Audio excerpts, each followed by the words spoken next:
kardom kaduga bejer pujer pitum anta neli hitpen kardom pujer do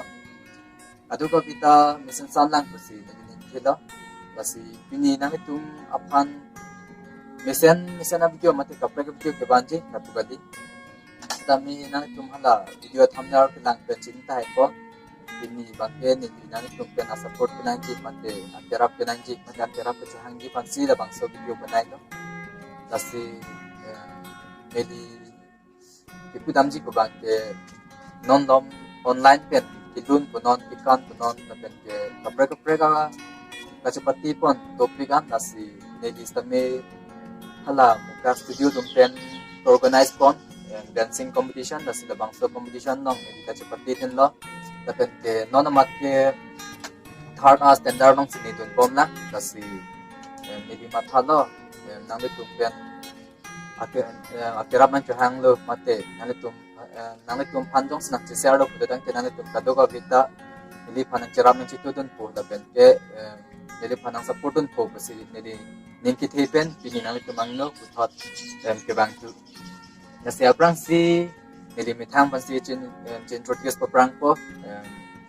neli men la ke binson singnar la pen ke duar baguri area dai pen nasi itum neli tum la online video competition na bang ke pachu mane sunday ni kon ho 9 hour ni pen lo bang so adet ke start ke lasi mo result bang ke 17 hour ni lasi pini ke 2 days ba 3 days andam elo voting upon lasi labang so online dance competition along ke haji mate anong nam kilong panje bang ke komat si like ke ong ma comments ke ong ma lepen ke views ke ong ma kelang bang ke ong ma lasi neli stame nanamat third standard andun bom lo pasi ke hai dunji phan angring do ko pasi neli nang tum phan puthot ka chuning ri thu mate pachini thu la hato lasi nang tum neli phan nang cherap nang chitu dun back po posi neli ning ki perfect do lasi hala youtube channel bang ke mukak studio phan lo lapen ke neli contestant number bang ke 10 lapen neli men Benson Singnar nang tum source te hala dak hailong po video ding bang ke hala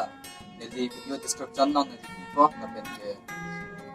nama foto ta nang tum langit no non ke one ken ke cross on ella nasi ala asu se ke long thaji phan nang tum pan ko towar chulang tulo lapen ke neli phanten la pugadi stami hala anu kapre nang li tum ajur pijur po tum ta do thai lasi hala tum phan me nang tum check dun ra like comments ki pi pen chera bun tha labang so competition long ke hai dun je phan lasi nang tum haning ki perfect lo neti facebook along ta share lo lapen ke whatsapp long ta pinang anajur pijur po tum share lo lapen ke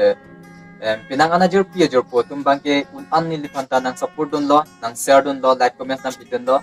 kikan ke lang misen apod le nang tum like comments nang pitha la pugadi stami kikan ta lang no non si ke chari dun la lasi lang no das stami mo pila pu chari bon bom te the bon bom pu la pusi ne li ne ki the bon pen labang so competition long chupati dun lo lasi pini nang tum pen akaprek alam ke chithanam de do lasi mo